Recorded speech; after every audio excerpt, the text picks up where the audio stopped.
Bangladesh premier league বা BPL এর দ্বাদশ আসরের শিরোপা নির্ধারণী মহারণ আগামীকাল মিরপুর শেরেবাংলা জাতীয় ক্রিকেট স্টেডিয়ামে সন্ধ্যা ৬টায় ট্রফি জয়ের লড়াইয়ে মুখোমুখি হবে চট্টগ্রাম রয়্যালস ও রাজশাহী ওয়ারিয়র্স। লিগ পর্বের শীর্ষ দুই দল হিসেবে ফাইনালে পা রেখেছে রাজশাহী ও চট্টগ্রাম।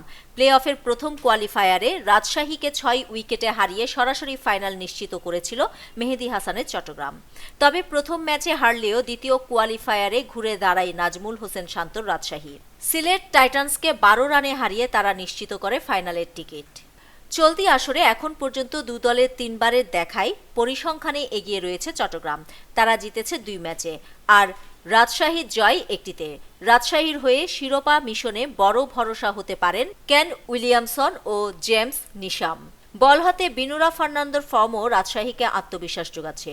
অন্যদিকে অধিনায়ক মেহেদী হাসান মিরাজের অলরাউন্ড নৈপুণ্য ও শরীফুল ইসলামের নিয়ন্ত্রিত বোলিং চট্টগ্রামের প্রধান অস্ত্র।